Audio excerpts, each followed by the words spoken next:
Hey everybody, happy Thursday evening live tutorial stream. How's everybody doing out there wherever you are today? I hope everyone has had a fantastic Thursday. It's Thursday. I hope everyone's had a fantastic Thursday. We have had a fun day here at the Beating Dreams, if a little hectic. And now I'm just trying to get all my stuff situated so that I can teach you guys something fun. Okay, so this evening's project, oh dear, what did I do? I don't know what I just did. Today's project is this one. This is the Freeform bronze pendant. This is actually a repeat project. This is one that we have had on stream before, but it was a long time ago. It was at the beginning of quarantine. I never fixed this. Would you mind fixing that? Thank you. It was at the very beginning of quarantine. I did this one from my house. So I know that there are some of you who are regular stream viewers now who probably haven't seen it. And actually, I'm going to go grab my sample, BRB.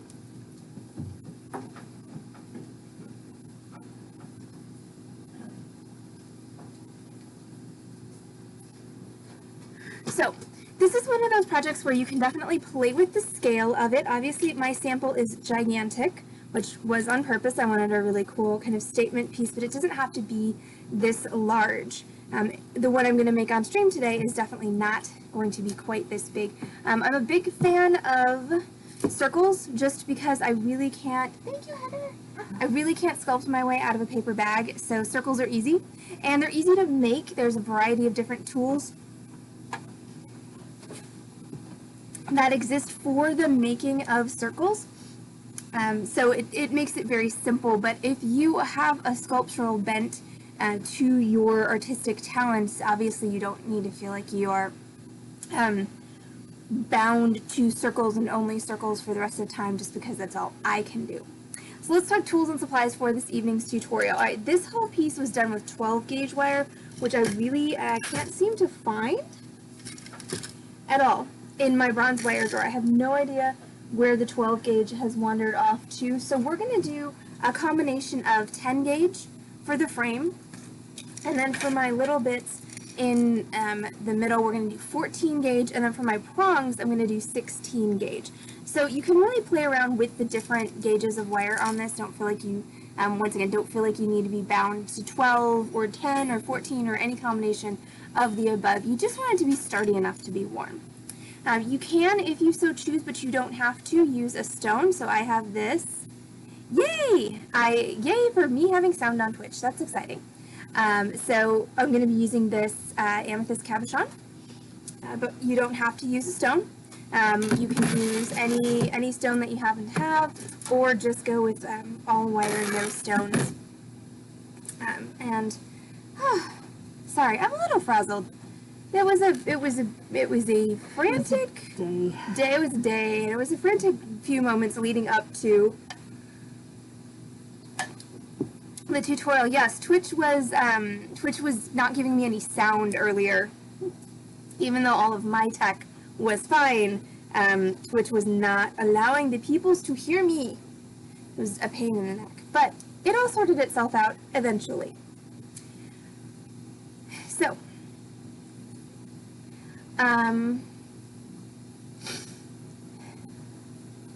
So, supplies. Bronze wire, varying gauges, and cabochon, if you so choose, and easy solder. And we are using sterling silver easy solder for this. I don't know that that's actually what the people want. Our people do. Fair. And I am using, okay, there's a plug. I am using, I don't know, not bugs, not this mosquito. Anyway, sterling silver solder. One could also use 14 karat gold solder. With the bronze, there really is no bronze solder, so the color matching is kind of always problematic. Now let's talk tools. You're going to need all your soldering stuff. That's going to be your torch. You're going to need both a soft and a hard soldering surface, so I have both my solderite and my fire brick going on here. You are going to need flux. We'll talk about what that is and what it does in a minute. You're going to need a pickle and a pickle pot. Same with that. Oh, yay! We might have converted Amy's aunt. That's exciting. Yay for new beaters. We like Amy Auntie B. Amy's Auntie B. Yes. You're going to need your pliers, round nose, chain nose, wire cutters. You want heavy duty wire cutters for that 10 gauge wire, which I don't have in there. So I'll have to go get those in a minute. I had them. I took them to my heavy duty wire cutters. Okay. I will just grab the memory wire cutters from over there. Okay. Yeah, so pliers, wire cutters. Oh, that's even cooler that she found us on her own. Way to quinky dink. Tweezers for picking up hot things. A solder pick is going to be helpful, though not absolutely necessary. You don't need a pen, so I'm going to move that out of the way. And then you need various things for making whatever shapes you're planning to use for your pendant. So for me, that's going to be a bracelet mandrel and a bail making pliers. Now, one of my staff asked me about, or one of my staff was expressing the fact that she thought that this pendant project was beyond her scope. And I said, why? And she said, well, I don't know that I can measure that precisely to get all the circles, the right size to go into the design. And I was like, so let me let you in on a secret, is I made all the circles and then I made the design. So that's how we're going to do it this evening. So this was not planned, okay? No plans were made for this in advance, except I'm going to do a bunch of circles and then I'm going to arrange them and see how they look. So let's start with making circles. So I'm going to start with the outside circle, which means I do need to go grab my heavy duty wire cutter. So BRB one more time.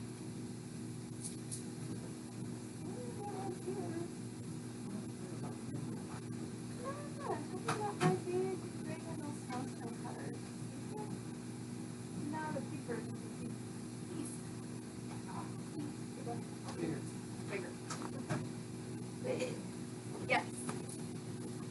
Haha, I found them. Okay, so I'm going to start with the outside circle.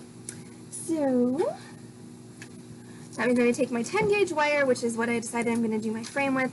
I'm going to grab my bracelet mandrel, and so something that you probably, if you've been on the Beating Dream stream for any length of time, know is that when you wrap wire around an object, whether that's a mandrel or pliers or a found object, what's going to happen is it's going to spring up, it's going to spring bigger. So that means when I'm wrapping my wire around this mandrel, I need to go slightly smaller than I want my finished shape to be, because as soon as I let go of it, see, it's going to spring up to a significantly larger diameter. So what I want to do is I just want to pull this so that I have a good overlap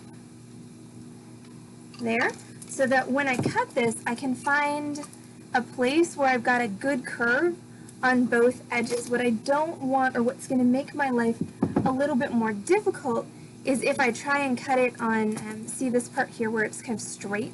We just want to skip that if possible. So I'm going to take my wire cutters and I'm just going to flush cut my end, which means that I'm going to take the flat side of my cutters, I'm going to put it towards what's remaining in my circle, and I'm going to snip. And then I'm going to flip around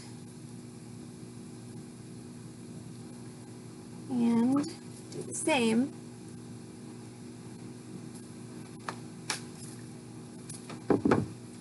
And it's important that you use the flat side of the cutter, because you can really see on this heavy gauge wire how pointy that non-flush side makes it. So yeah, this that I've chosen to use for the frame is 10 gauge bronze, and then I'm going to be using 14 for all of my decorations on the inside. My sample was made with 12, but my 12 gauge wire appears to have gone on walkabout. So 14 and 10 is what we got. So, as those of you who have been on the Beating Dream stream before know, when you're trying to solder two ends of wire together, unfortunately, solder will not flow across a gap. And so what we need to do is we need to make sure that these two edges fit flush against each other, which you can see fairly well even on the camera that they don't. See that gap right there? So we need to make that go away, and the way we're going to make that go away is with a flat file. So I'm just going to put my flat file against my wire and just push it forward. And I'm going to continue to do that until I've just flattened out my edge so you can see there how flat and shiny it is. Now I'm going to repeat on the other side.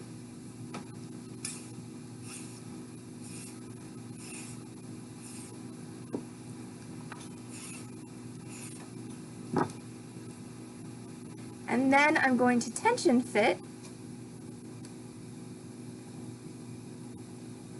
like so. So that means I'm just going to bend the ends of my wire past each other and then bring them back so that they snap together so that they will hold together without me having to hold them. And so that now is a solderable joint. So let's make some other circles to go inside of it. So for the other circles that are smaller, I'm going to use my bail making pliers. And I'm not going to make the same mistake I made on this one. I made too many circles on this sample. This I actually did make on stream, and it took me forever. Freaking ever to finish. So we're not doing this many circles. When I start just going crazy with the circles, somebody remind me of that, okay? No cheese whiz for you. No cheese whiz for me. Got it. So, God, no cheese whiz, no turntables. You guys are just like harshing on all my dreams of being back. I didn't say no turntables. If anything, I said 2 turntables. Well, no. Well, back when we were talking about my microphone. There's 3 microphones and no turntables. Well, I didn't say you couldn't have them. I just said you didn't. Well, fair.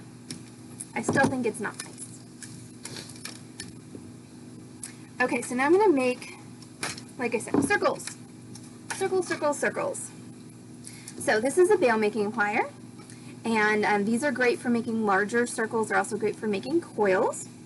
And so I'm just going to do a couple of different sizes. So what I'm going to do is I'm just going to grab that wire in the jaws of my bail making pliers, and I'm going to start with the smallest one. And I'm just going to roll it around. Now when I get to the point where I can't go any further because the pliers are in the way, I'm just going to roll those pliers over and just keep coiling. And once again, I want to go for a nice overlap. Yes, Smee remembers the first time I did this project. So does Pepperidge Farm.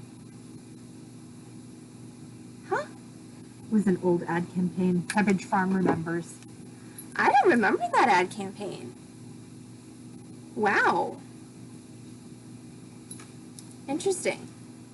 So there's one circle. And I'm going to do one that's one bigger.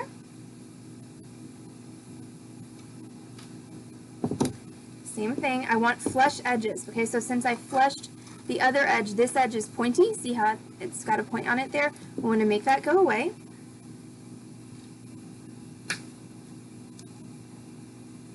And then flush. Alright, and then I'm going to do one more circle, and I'm hoping that this bigger circle will work for the setting for my cabochon. And if you pick a circular cabochon, it's a lot easier. And hey, look at that. It's perfect. You would think I planned that, but no, actually I did not. Yeah, where'd everybody go? Went from 7 viewers down to 3. I didn't mean to scare you people away, or the people I scared away. I mean, I think you people who are still on the stream are unscarable. I'm pretty sure, yeah. Ain't nothing gonna scare you all off. They're regulars, right? We try. They're regulars, yes. It's Amy and Lori and Heather, I'm pretty sure, the 3 remaining viewers. Yes. Okay, so now we're going to do the same thing. The numbers do fluctuate throughout the stream, and I also know that, you know, computers are whack sometimes, and cell phones are whack, and Twitch just randomly, like, boots, right? And Twitch just randomly boots people off as well, so that's no fun, but yes. I still think I might have, I don't know, maybe there was something about a round cabochon that scared people off. I have no idea. But round cabochon's way easier than even ovals. Okay, so now I'm going to do the same filing thing with these circles because I need to solder them closed as well. Just generally speaking, whether you're talking about cabochons or cut stones, round stones are the easiest to work with because there are a plethora of tools out there to help you make circles. There are not so many tools out there to help you make other shapes. So it's really nice sometimes to be able to rely upon tools to help you. Okay, so there's that circle. This is my setting.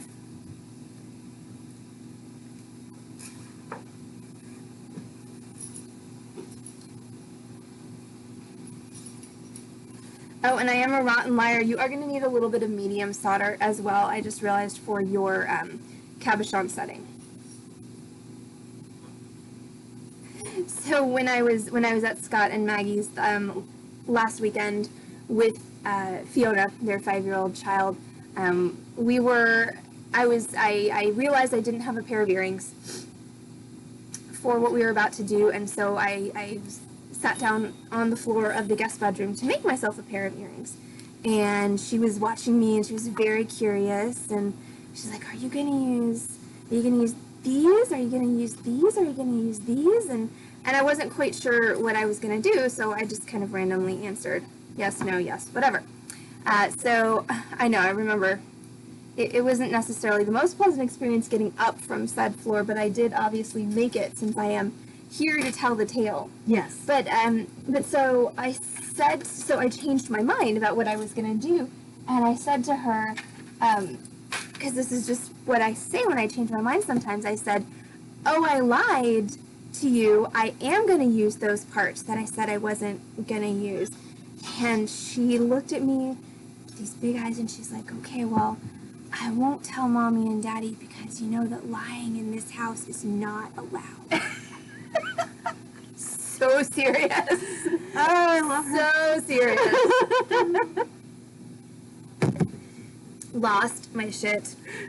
Absolutely lost it. I was like, okay, well, I didn't actually lie. It's just something that I say. You can report me to Mommy and Daddy if you want. I'm sure they'll get a big laugh out of it. Well, only if you do it again. But yes, Scott and Maggie, I don't think you're watching, but if you were, just so you know, Fiona knows lying is bad. She got the memo. She got the memo. It's true. I know. I change my mind is the best thing to say with kids. I don't do kids very often. I'm not a kid person, so I don't have my kid-friendly verbiage down. But it was just so funny. Oh, and now there's wire on the floor. Let me get that. And at some point after 5, they become a little less utterly literal. Oh. Okay. So, now I'm going to go ahead and make this setting for my cabochon, and this is where I am going to need some medium solder, so I'm going to fish that out of my little solder box. So, whilst I'm doing this, let's talk quickly about safety, and that is going to come in the form of my 5-point extra brief soldering safety lecture. Woo! Okay, so, and let's preface this by also, if you're soldering, you shouldn't have your hair down. You should be wearing closed-toe shoes. You should be wearing natural fiber clothing. All of these things will add to your soldering experience being, much more healthful and less, flamey in places that you don't want to be flamey. But Like your toes. like your toes or your head. Nobody wants a flaming head. No. I had a flaming head once. Didn't last long, but Yeah. I wouldn't want to repeat it. Right. So no flaming heads. Especially not on stream. So, number 1.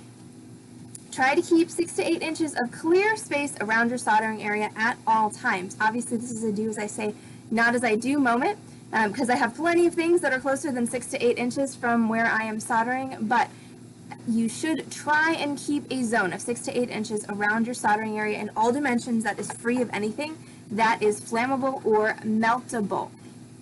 Okay? And the thing about a lot of things that are meltable is once they melt, then oftentimes they become flammable. So just 6 to 8 inches where there's nothing that can potentially get set on fire by what you're about to do. Number 2, from the moment you have a flame going in your work area, always assume that everything in your work area is hot enough to burn you, because it probably is.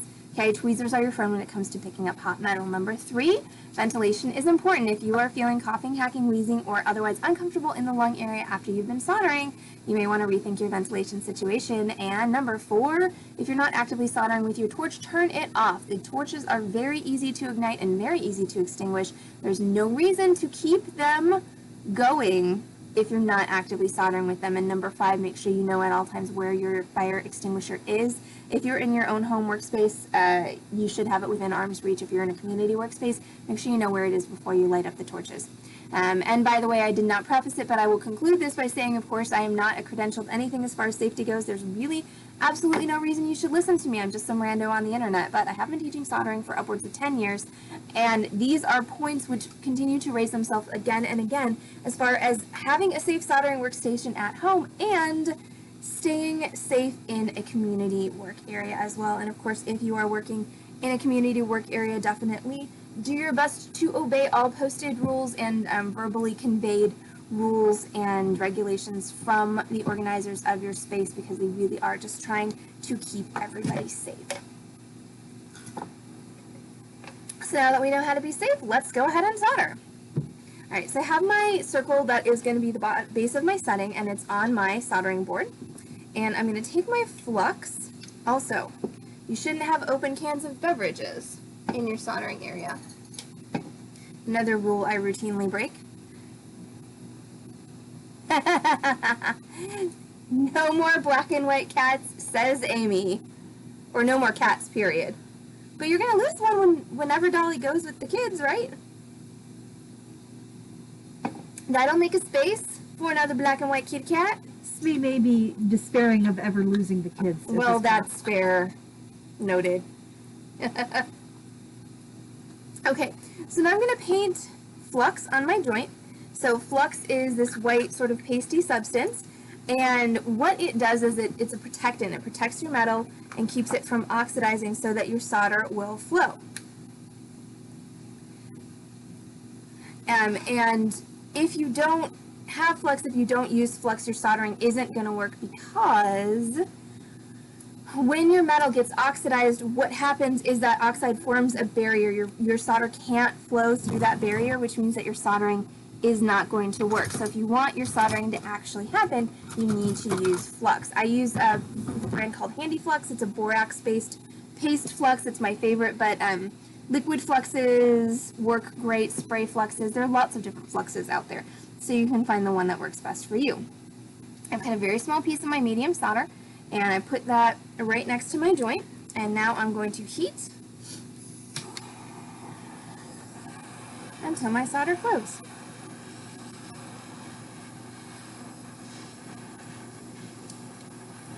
Amy, what's Isosceles gonna do without someone to corrupt and teach rotten tricks, like going out the door? So I'm heating the whole thing, and I know that my metals reach a temperature where my solder can flow because my fluxes turn clear.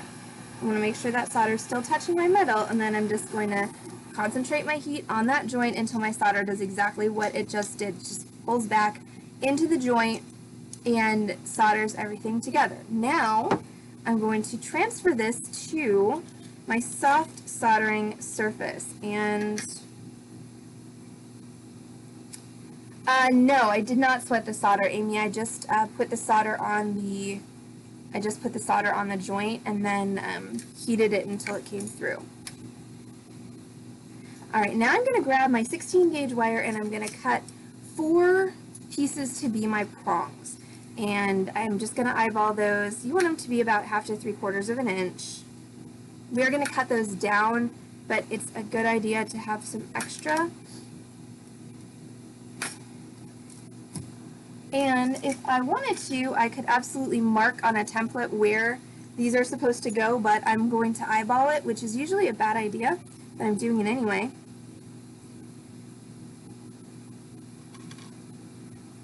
And you just need to make sure that your prongs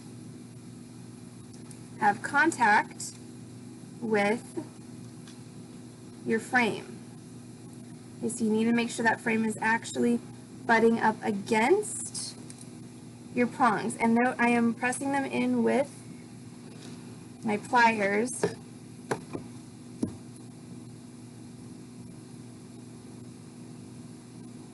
Which I realize now you can't see it all, but I can't get them in. It's too high up there. So I will show you.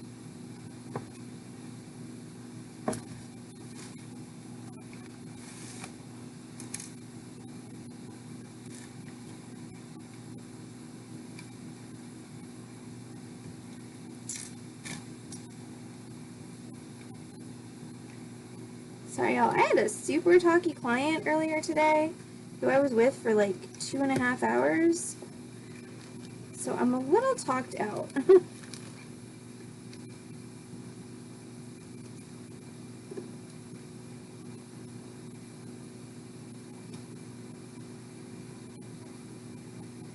Okay, so what I've done is I've got my 4 prongs and I've got them in mostly equidistant once again. I could have done that with a template, but I didn't. And then I've just bent them a little bit so that I've got contact between my prongs and my frame. And yes, Amy, 16 gauge is what I'm using for the prongs. So now I'm going to solder the prongs to the frame. So I'm going to take my... That was Lori, but still. Oh, sorry, Lori. 16, yes. Answer remains the same. Answer remains the same, just addressed to a different viewer. Apologies.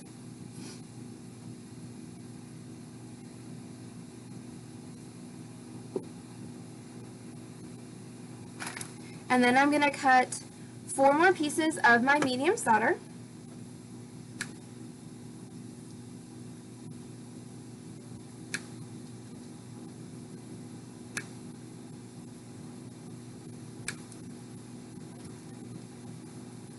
And I'm going to put a piece at each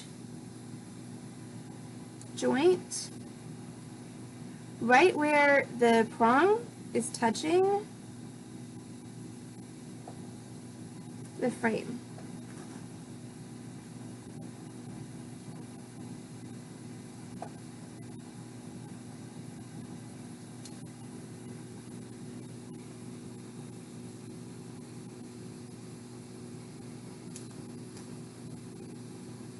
Okay, so I've got 4 pieces of solder. You can see they're all on there. So now what I'm going to do is I'm going to heat this again and I'm going to blow that solder. So I want to get the whole thing nice and hot. And of course I lost a piece of solder down in the canyon here, which is less fun. Get back up there with your friends.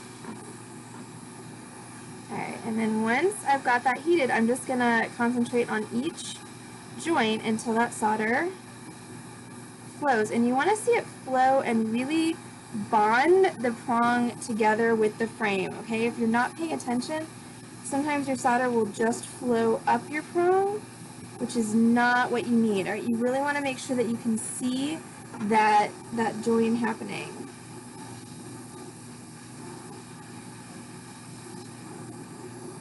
And that one didn't because there was not enough contact there, okay? So I flowed my solder. My solder flowed, but that prong is definitely not attached because there was not sufficient contact. So I'm going to just attempt to hold this together.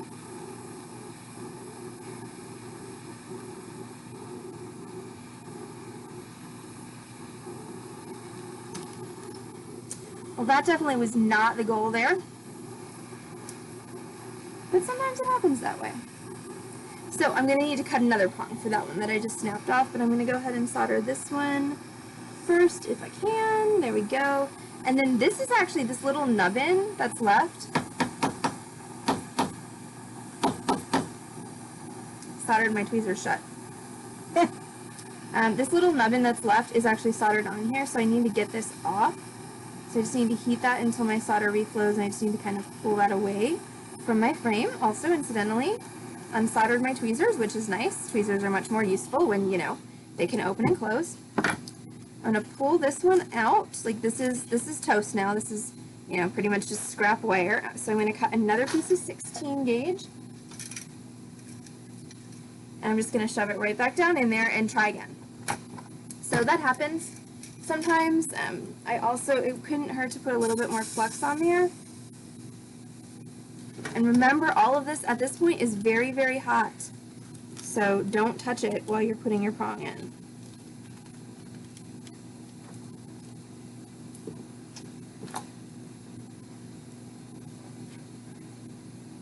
Okay, so there's my new prong. You can tell it's the new one because it's shinier than all the rest of them. I'm going to grab one more piece of medium solder.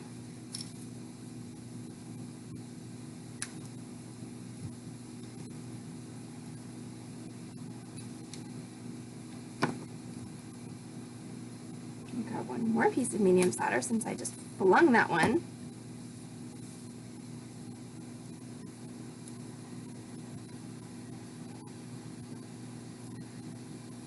That there. And then we're just going to heat again and see if I can get that to flow in the right place this time. And since all the rest of my joints are pretty well supported by this fire brick, I don't need to worry too much about the potential to reflow my other pieces of solder, because even if I do, they probably will stay in place. Alright, make sure that solder stays on that side. There we go. On it right where the prong is touching, and there we go. Wham bam. All set. Good to go. Try it out. Seriously, it is actually more of a problem than you would think. Alright, I'm just going to drop that in the pickle pot for the moment. We are done with my fire brick, so I'm going to put that up there for now. And now we're going to start laying out and soldering together our whole thing, which means we need the flat solder board. Alright, that's my frame. We have flat ones? Well, not really, We have but flatter ones. we have flatter ones, exactly. And the one thing that I didn't make is I did not make a hang loop for the top. So I'm going to just grab my bail making pliers real quick and knock that out. Actually, I think I'm going to do that with my regular round nose because I don't want it to be too big. You could also use a pre-made bronze jump ring for the top. You don't have to make your own, but I do like it to kind of match with the thickness of the rest of everything. And most jump rings in the wild aren't that Are fat. not that fat, exactly. Free range jump rings. Free range, ouch, shoot. Oh hey, I didn't break the skin. That's good. Oh good. Free range jump rings are, yes, oftentimes their free range lifestyle leads to them being skinnier than farmed jump rings. They're not force-fed. It's all about foraging. Yes. Okay. So I've got that and that, and what I'm going to try to do is I'm going to try to solder this joint and this joint at the same time. So I'm going to try and solder my circle closed and solder my attachment loop onto it at the same time. This may work out well for me, this may work out poorly for me. We will see in a minute. What you need? These. I'm going to pull that setting out of the pickle. It may not be completely pickled yet, but that's okay. I just basically wanted to quench it and get some of the junk off of it so that I can work on incorporating it into my piece. Now, the other thing I did not put on this supply list is super pickle, okay? So the reason that we need super pickle is because of this. So as you may remember, the wire that I was using for this was bronze, and now the wire is pink. It's copper colored. That's because when you solder on and then pickle bronze wire, you get what's a depletion gilded layer of copper on the surface. So we will have to chemically clean that off before we buff our piece into its final form, but there's no point in cleaning it off now because we're just going to solder on it more. What I'm doing now is I'm cutting off the bottoms of each prong flush with my circle, and then I'm going to grab my flat file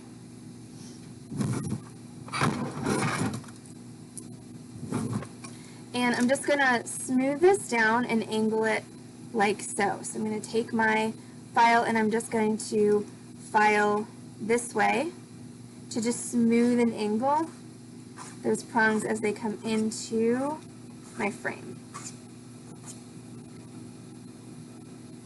Okay, like so. So see how that's got a nice angle to it now, instead of being kind of rough and jaggedy?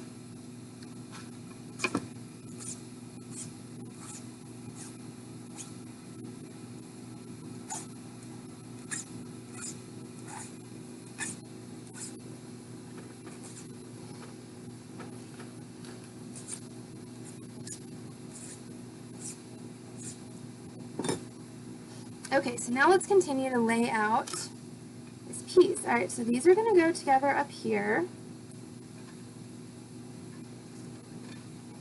Now, here's the thing, is that all of your bits that you're going to solder need to be touching something, and preferably 2 points of contact, but you need at least 1.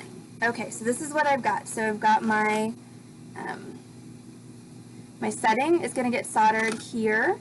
This ring is going to get soldered to both my setting and the outside, and then this ring here is going to get soldered to, I think, yeah, both to my setting and that ring. So now I'm going to flux everything, and I'm going to cut easy solder now and put a piece of easy solder on each of those joints that I want to attach. And I also need to solder these circles closed, so don't forget to put flux on those joints as well.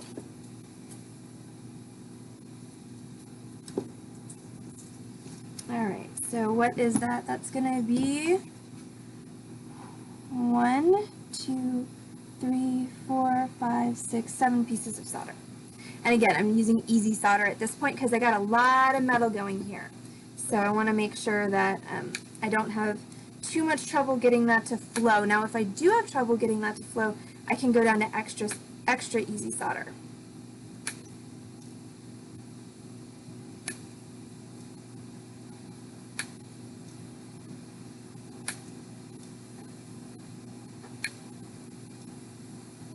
So I'm going to place a piece of solder at each of my joints.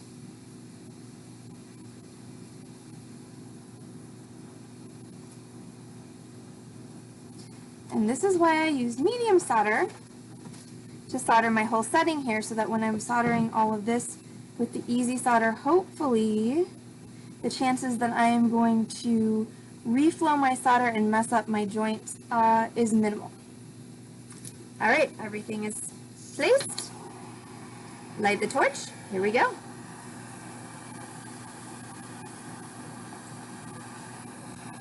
So we got to heat the whole thing, and we got to make sure the whole thing gets nice and hot.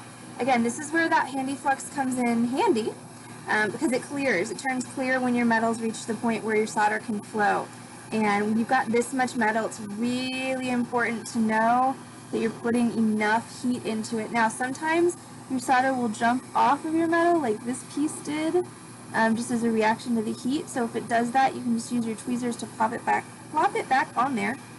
Plop, of course, is a technical beading term. For anybody who didn't know that, technical beading and fabrication term. Alright, so once my flux is all cleared up, now I know my metals reach the temperature where my solder potentially can flow. So this is where we try and get it to work. So I'm just going to concentrate on each joint, bearing in mind that solder flows towards heat. So if I want it to go in between, I need to make those two equally hot, and I need to kind of focus on the bottom.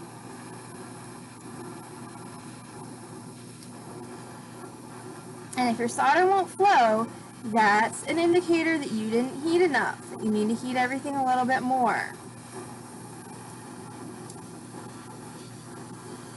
So you can just go and, test the waters with each piece of solder, see if you can get it to flow. Haha, I got one. Once you get one, you'll notice that they're going to start flowing faster because you've got that temperature.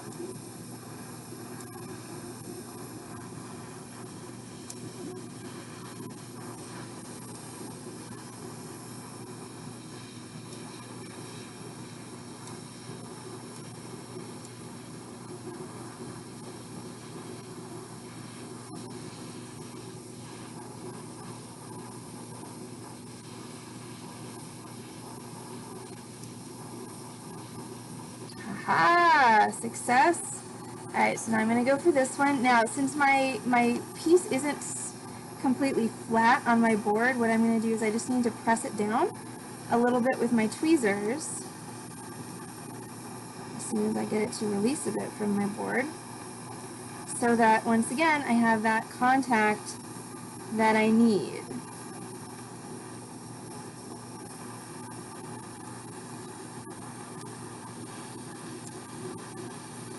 Awesome, awesome.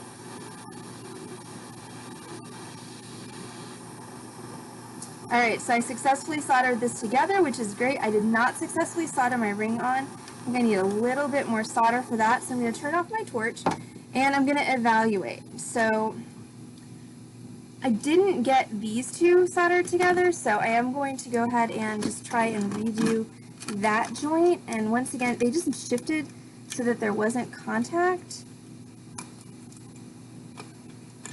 So I'm going to try and just smush that down. Ooh. There's a piece of solder that's holding it apart. Or possibly a piece of flux.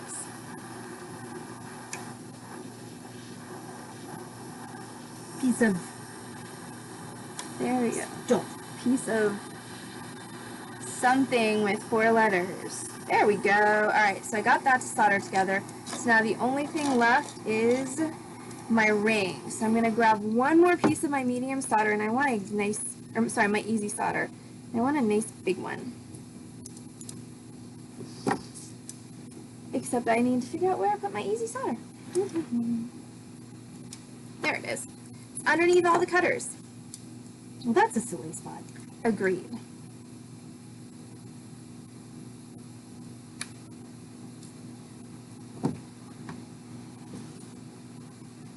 And this is where I'm going to use my solder pick, and I'm actually going to pick transfer that solder on there. So that means that I'm going to take my solder pick, I'm going to ball up that solder, and I'm going to scoop it up on my pick like so, and then I'm going to transfer it onto my metal so that it sticks onto my metal. Then I'm going to use my tweezers to grab my hang ring.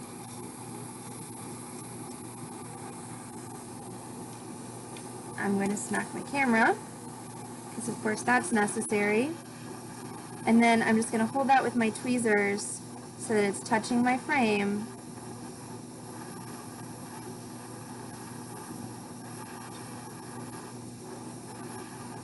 I'm going to attempt to get that solder to flow.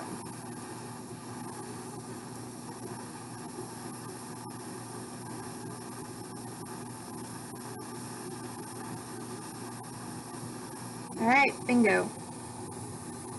Got it. So now I'm going to go ahead and put that in the pickle and let all of the oxides clean off of that so that we can then super pickle it and then we can polish it. How obvious will the joints be with the bronze metal? They are definitely visible. Like they're not invisible. Like you can definitely see them, especially if you're looking for them. But once it's acquired a little bit of a patina, everything kind of patinas down, and it's much less obvious once you've got a little bit of wear on it. So while my bronze is pickling, let's go ahead and talk about pickle for just a second. Pickle is a weak acid solution, and what it does is it cleans all of the crud.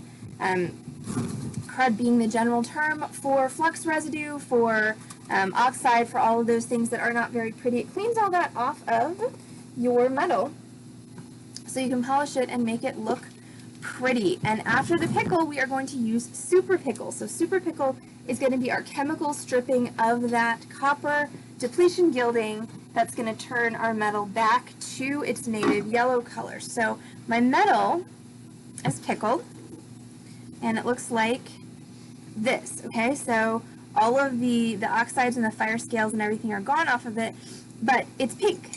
It's not bronze. So now I'm going to put it in the super pickle, which is 1-to-1 vinegar and hydrogen peroxide. And if your ratio is correct, and of course I never actually measure mine because why bother? But if your ratio is correct, you should start seeing tiny bubbles.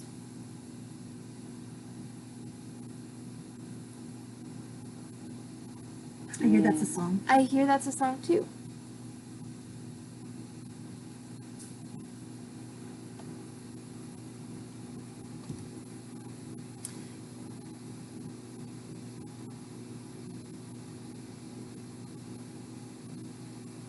Watching super pickle is kind of like watching paint dry. Okay, so we're going to let that do its thing for a minute. So what's going to happen is that vinegar and peroxide mix is going to clean There we go, yep. It's going to strip off that copper layer. Yes, there are the tiny bubbles. I see them now. It's going to strip off that copper layer and leave us with our bronze, which was what our metal was to begin with. And that is just regular old white vinegar and hydrogen peroxide, nothing fancy about that. Oh, I gave myself a blood blister. Oh, That's exciting. well, I mean, I guess it's better than... I guess it's better than an open wound. Yeah. It's less oozy anyway. That sounds delicious. But oozy blood blisters? Heather, do we need to have a Oozy. talk? No, I think we're good. So you may or may not be able to actually see the super pickle working, but once it settles down, you can see the bubbles. So that's the action of the solution cleaning off all of your copper depletion gilding. And eventually what's going to happen if there's enough copper on your piece is your solution's going to turn blue, so don't be weirded out. When that happens, it's just something that happens to acids when they get full of copper, which is what's happening when the acid is stripping the copper off. My piece is stripping on stream, oh my goodness. It's another thing for our OnlyFans. OnlyFans is going to stop allowing obscene content. Oh, lordy mercy. Yep. All right, so what Heather's saying is anybody who wants to, develop a new platform for adult content, there's about to be a hole in the market. Absolutely. Please keep workers safe. Also, I think these nails are about done for. Looking kind of shabby. Well, you've been using them for a while. It's true, I have had them on for a solid 2 weeks at least.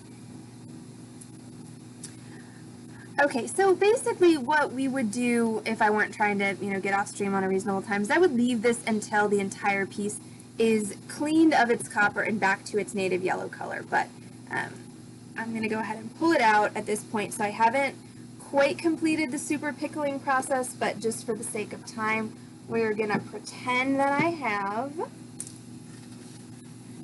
So I'm going to dry it off. So you can pretty clearly see the part that did get super pickled and the parts that did not get super pickled. Now at this point I could throw this in my tumbler if I wanted to, since I don't have time to do that and of course end the stream in any reasonable amount of time, I'm going to go ahead and buff it with some steel wool by hand. So the steel wool will not buff off that copper depletion gilding. It'll make it shiny, but the steel wool's not, it's not abrasive enough to get that copper off of the surface. Now, if you wanted a manual method of removing that copper, you could sand it off. Okay, you could use your 320 grit or something a little bit coarser to sand it off. But of course, when you sand off something like that, then you wind up with a sanded finish. You just have to make sure that's something that you want before you do it. Okay, so now I've got I'm pickled. I'm super pickled. I'm buffed. I'm not swole, but I am buff, or buffed. And last thing I'm going to do is I'm going to set my stone. So, for that I'm going to need my prong pusher, which should be in here, and yet it's not. Oh, that means I walked off with it somewhere interesting. Yep. Oh no, Amy, what happened to your mouth? More dental work? Okay, I will BRB because my prong pushers run away. Are you in it? Oh, it's over here. Also, are you in an OFT? Oh dear.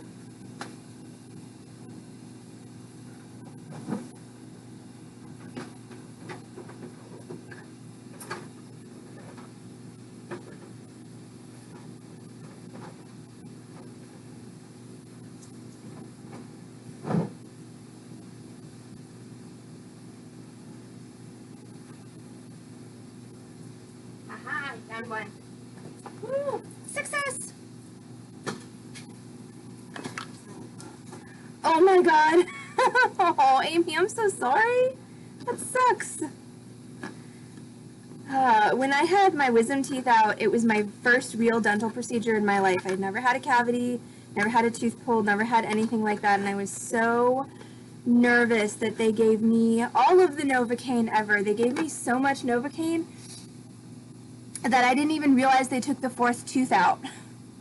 When they started sitting me back up, I was like, but wait, don't you have to do another one? They were like, nope, they're all out.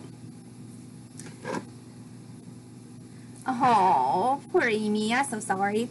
Okay, so now we're going to trim these prongs, and they don't need to be very long, okay? They really just need to be long enough to go over, roll over your cabochon, and hold it in place. So I'm going to cut these off for pretty short, and ideally you want to cut them evenly.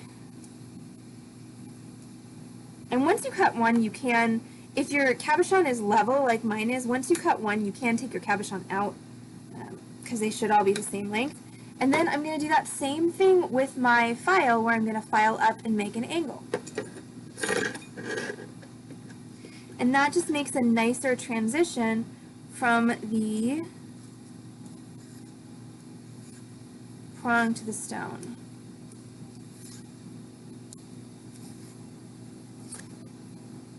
See? Good, mister. This is what happens when your pliers slip and pinch your hand. One wonders, do you have to pay extra to get the dentist to do gymnastics?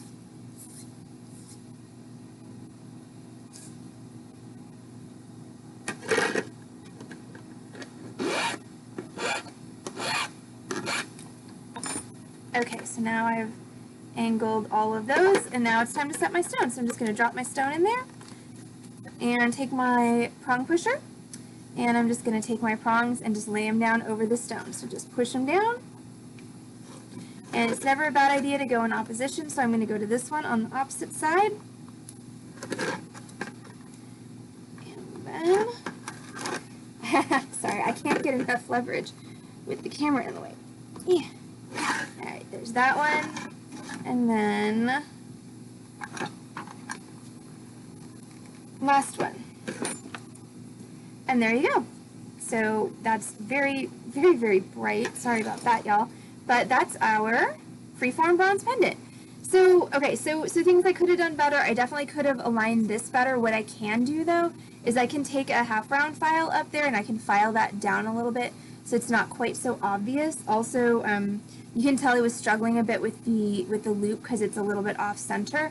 So I could, if I wanted to, heat that back up and recenter that. But if I were going to do that, I would need to pull the stone out of here. And then, of course, I can always put this in the tumbler, which will do a couple of things. It'll do a good job of taking off all the burrs on my prongs, and it'll also do a good job of polishing it.